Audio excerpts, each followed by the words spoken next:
Abraão muda tudo. Deus escolhe um povo? Como que é?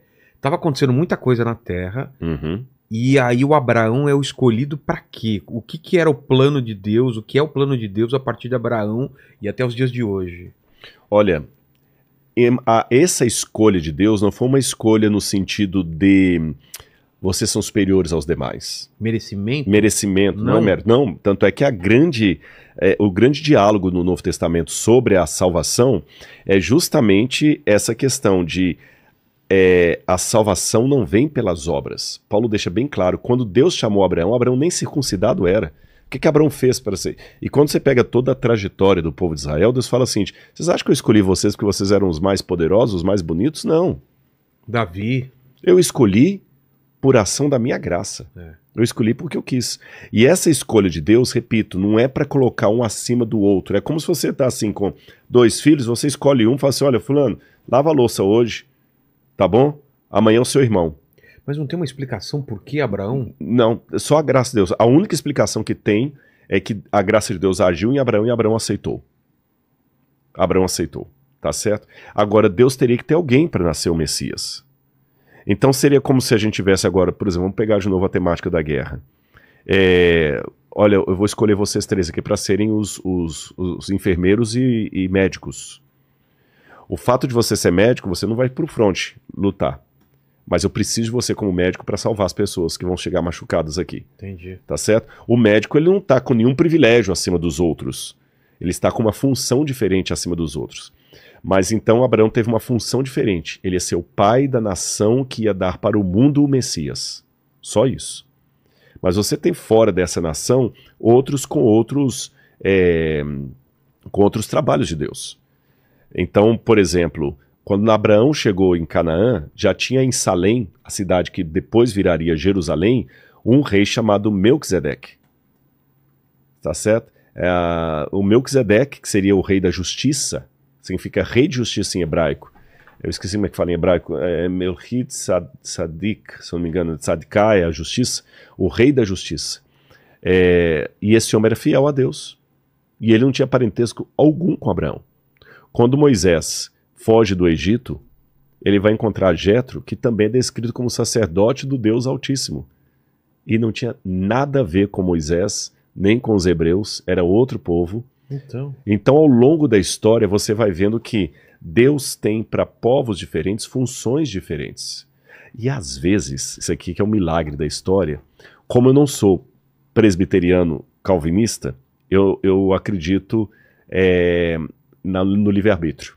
Mas eu sei que há opiniões diferentes, você já recebeu pessoas aqui com opiniões diferentes nesse sentido. Estou colocando apenas a minha não para refutar os que pensam diferentes, mas para explicar a minha resposta. Como eu acredito no livre-arbítrio, eu acredito que na história Deus consegue usar até a pessoa que nega a Deus. Porque às vezes ele faz um mal e Deus, sem infringir a liberdade dele, faz com que aquele mal redunde num bem. Por exemplo, algumas vezes na história, Deus usou pagãos para destruir os hebreus. Houve isso na história. Nabucodonosor, Deus falou assim, eu vou trazer Nabucodonosor. Quando Deus falou vou trazer, não é que Deus obrigou Nabucodonosor a fazer aquilo, mas Deus falou, olha, hebreus, permitiu, já que vocês não estão cumprindo, eu vou tirar o meu poder e vou deixar o Nabucodonosor arrebentar com vocês. Mas eu vou transformar isso em bem, em benefício. Então, na verdade, a história acaba virando um mosaico de peças, onde cada um acaba tendo uma tarefa. E Deus tem em todos os povos pessoas que o amam, mesmo que esses povos não fossem escolhidos por Deus para trazer o Messias ao mundo. Vou dar um exemplo para você.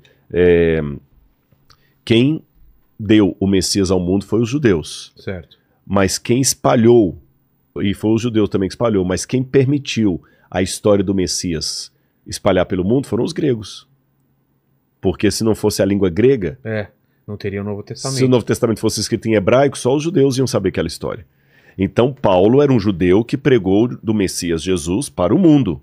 Mas para isso ele teve que se valer da língua de Alexandre o Grande. Ele teve que se valer da língua de Alexandre o Grande. Ele teve que andar em barcos que eram construídos pelos fenícios. Ele teve que ir em cidades que eram construídas e organizadas pelos romanos. Então a gente vê que ao longo da história, mesmo pessoas que não fazem parte desse povo eleito tiveram um papel na história. Quando Jesus nasceu, quem veio reconhecê-lo como Messias, como Rei Salvador, foram magos pagãos do Oriente. Zoroastras, provavelmente da Pérsia. Provavelmente seguidores do E zoroastrismo. por que teve um povo escolhido? E hoje em dia esse povo foi estendido a todos? Porque isso tem uma divisão também, né? Tem. A gente tem que tomar cuidado ao colocar isso, porque às vezes pode colocar de uma maneira antissemita, né? Ou de uma maneira também que perde o papel da igreja. Então, dentro do mundo da teologia, você tem três linhas, grosso modo, há mais, mas eu vou resumir aqui, grosso modo 3 linhas. Tem aquela linha cessacionista que entende o seguinte: o plano de Deus para Israel acabou no Novo Testamento. Quando Paulo vai pregar para os hebreus, Deus não tem mais nenhum papel profético, Deus não tem mais nada para os judeus, agora quem substitui o povo judeu é a igreja. Muitos judeus nem gostam dessa abordagem porque ela soa antissemita. Total. Tá certo? Mas há teólogos que defendem assim. Há outro grupo de teólogos que pensam que não, que na verdade a igreja é apenas um parênteses. O povo de Deus é Israel e nunca deixou de ser Israel. A igreja é apenas um parênteses e no final Deus vai trazer Israel de novo. E há um terceiro grupo, eu faço parte desse grupo, que entende que o povo judeu, eles cumpriram com o papel deles, que era trazer o Messias ao mundo, mas quando eles rejeitaram o Messias, eles perderam aquela relevância de dar a mensagem ao mundo. Porque até a época de Jesus, Deus queria que o mundo conhecesse a verdade por meio dos judeus.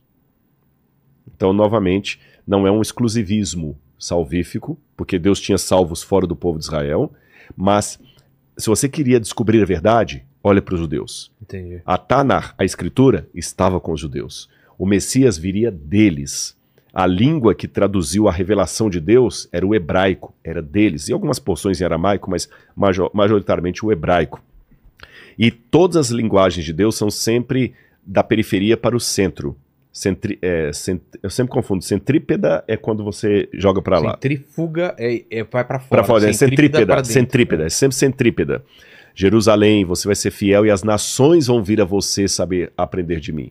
Como o rei Salomão, que um monte de gente, inclusive a rainha de Sabá, veio a Jerusalém para ouvir de Salomão. Se eles tivessem permanecido fiéis à aliança, o mundo inteiro deveria ir a Jerusalém para aprender com eles e voltar para casa a partir dos ensinamentos judaicos. Quando os judeus rejeitaram a Jesus como Messias, e Paulo falou o seguinte: agora eu vou para os gentios, aí a ordem de Deus passa a ser agora centrífuga. Agora não é mais o mundo vai para Jerusalém. Saiam de Jerusalém e vão ao mundo. Na antiga dispensação, eu vou ser fiel e o Vilela vai vir aprender comigo de Deus. Na nova dispensação, eu saio da minha casa e eu vou à casa do Vilela pregar para ele. Por isso que os cristãos mandam missionários para o mundo e o judaísmo não manda missionário, não tem isso. Né? Não tem proselitismo.